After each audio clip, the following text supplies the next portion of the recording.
Your cancer doesn't have to be a death sentence. In fact, like my close friend Mark, most likely you've been living with it much longer than you realise. He too had loved ones, and he too wanted to be here with them. So over the next few minutes, I'm going to share why your story doesn't always have to be what the doctor predicts, and by sharing Mark's inspiring journey, how you can retake control of your health and healing, so you can build a diet, a lifestyle and a mindset for your future self that your loved ones will thank you for. Hi, my name is Charles Moore and I'm the co-founder of The Cancer Conversation. Over the last 27 years, I've invested over $250,000 and thousands of hours to get training and access to information to be able to see the big picture. And I've been using this knowledge to help countless people, from the sick to high performers worldwide, to regain control of their health, healing and mindset. So in 2020, after a close friend of mine was diagnosed with cancer, I felt compelled to help in the only way I knew I could. Mark and I met over 20 years ago on a training course in the US, and despite us being from different sides of the Atlantic, we hit it off immediately and became close friends. And we've stayed in contact ever since. In fact, he's one of the few people I'd call a close friend. So when Mark unexpectedly shared with me that he'd been diagnosed with cancer, I, like most people when they hear this type of news, was completely taken aback. And I immediately assumed the worst. And I didn't want to lose my friend, and I refused to just let it happen. Mark would undergo a grueling journey through multiple bouts of chemotherapy and extensive radiation treatments. But unlike many people who follow conventional cancer treatments, he wouldn't be beaten. He took control of his health and healing and ultimately got his life back and a whole lot more. And I'm going to share with you how he did this. But first, here's Mark to tell his story. So around September to October 2020, I noticed blood in my urine and I was shocked and in denial. I kind of hoped it would just go away, but foolishly, I left it. In some ways, I wasn't surprised. I know I hadn't been taking care of myself and that I'd probably been exposed to environments that would leave me susceptible to cancer later in life. But with your own blood looking back at you, it brings you back to reality. To be completely honest, I didn't know what to do, so I did nothing. A few weeks later, my partner, Maureen, spotted splashes of blood in the toilet. And she too was shocked. At first she didn't know where they'd come from, so she asked me if I knew. And well, I couldn't hide it, so I told her. She immediately took me to the nearest emergency department, and it didn't take long for them to confirm our biggest fears. I had cancer, bladder cancer. And because I lived in a remote part of the US, and my local hospital wasn't the best equipped, they recommended I visit another one further away for more scans and checks. We did, and the news got worse. Ultimately, I was diagnosed with 2 types of bladder cancer.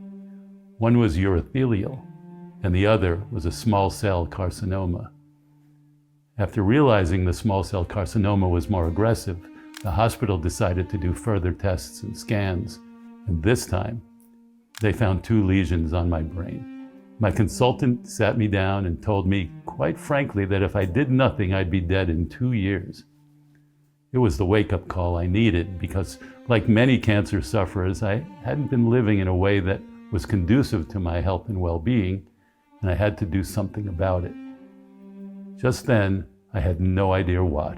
Long before my diagnosis, I had lived in New York City, and in all honesty, it was making me feel unwell. The noise, the stimulation, the fumes. So Maureen and I decided to move to a more remote part of the US, the same area we live in today.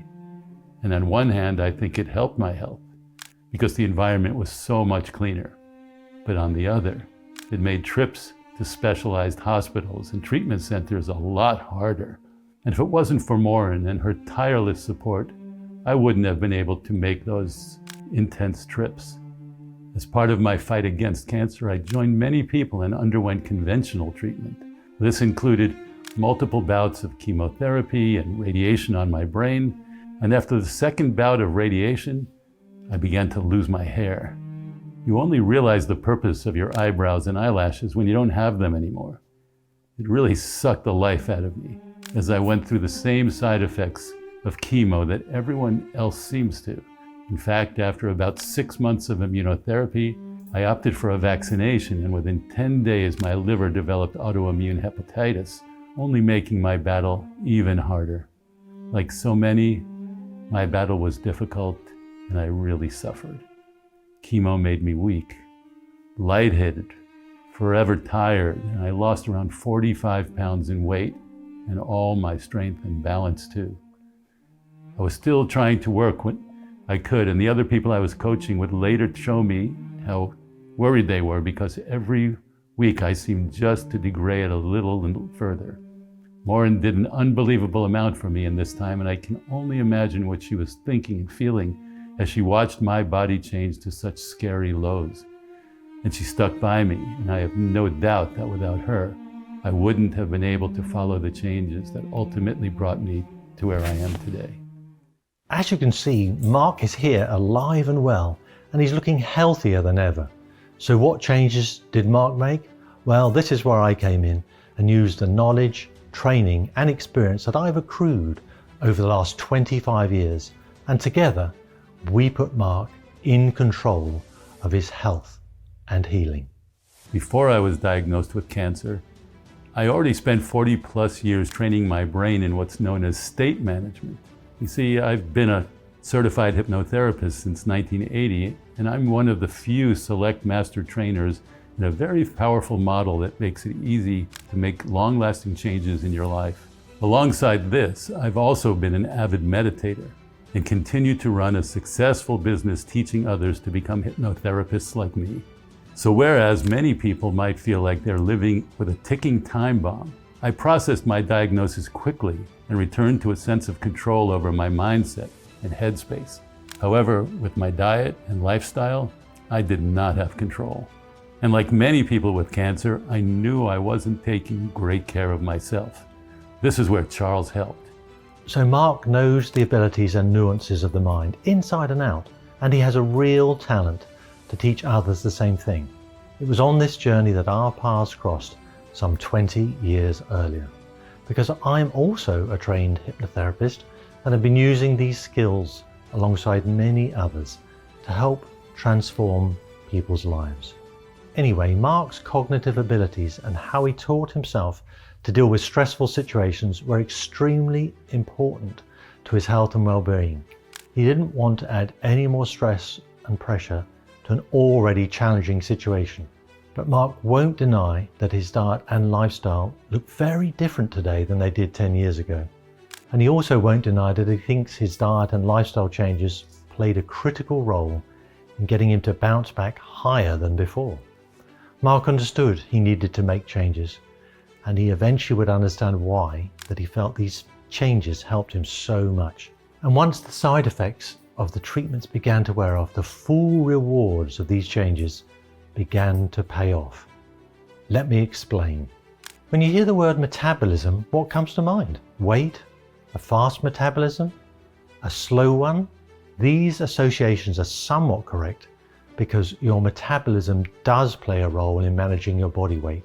But if we look at it in more detail, your metabolism is the conversion process of turning food energy into human energy. Or in other words, it's this food energy that fuels all the chemical reactions happening in your body every second.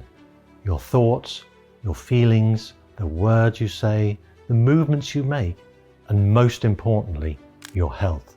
So with that in mind, what do you think good metabolic health means? Any ideas? Well, quite simply, good metabolic health is the ability to convert food energy to human energy more efficiently.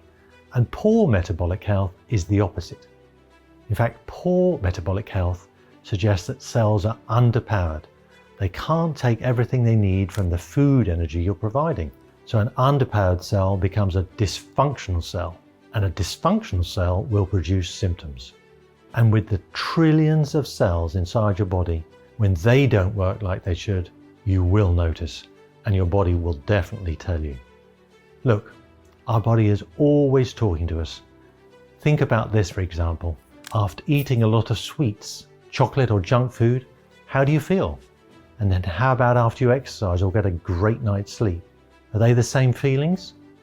Or is your body telling you something different? So it ultimately comes down to whether you choose to listen to your body. Because if you do, you can better understand what your body needs and provide it. But this is where it gets interesting. If we look a bit closer at these cells, we find the powerhouse of these cells is known as the mitochondria. The mitochondria, aside from being taught in school, produce ATP, which is your cell's source of energy. And scientists are now beginning to discover the links between the mitochondria, in particular dysfunctional mitochondria, and chronic diseases and deficiencies. You see, when a cell can't do its job, like absorbing what it needs, it initiates a process called the cell danger response. And the goal of this response is simple: to protect the cell, and thus us, from harm. So when the cell danger response is initiated, inflammation and oxidative stress present themselves. Then the oxidative stress leads to more cell damage and is well documented in playing roles in many conditions like Alzheimer's, heart disease, and most importantly, cancer. Despite what people say, cancer, like many other diseases and deficiencies, isn't spontaneous. It doesn't just come out of nowhere, and you can't catch it like a cold either. This alone is a positive mindset change that helps create a healthier way of thinking for your health and recovery. And together with this idea, Mark made completely natural and safe changes to his diet and lifestyle, changes that favored Mark's metabolic health and put him on an upward energy trajectory. So he didn't just have enough energy to get him through the day, but enough energy to help him heal. And ultimately, this put him back in the driver's seat of his health and healing. Because as you saw, Mark is alive and well. He's 74 and now stronger than many of his friends, 20 years his younger. In fact, he still works and teaches others using his amazing talent. And he tells me, and he'll tell you, that he's cognitively sharper than he was before his diagnosis. Mark went through hell and back and came out better than ever, and is now approaching his 5th year of remission. And together, alongside Morin, I want to share the information that we use to transform his life. In fact, we've combined our nearly 70 years of experience in helping transform people from all walks of life and put it into 2 simple, easy to action 12-week plans. One plan takes you through diet and lifestyle changes, which is where I'm here to support you through. And the other plan takes you through mindset changes, which I'm here to support you through. So you can take control of your health and healing, not just for your future self, but for all those who care about you too. Because if you can't do it for yourself, you can do it for them, right? You can learn more about Mark's story and the changes he made, along with the information he used, by reading the page below. Thanks for watching and listening, and I look forward to speaking with you soon.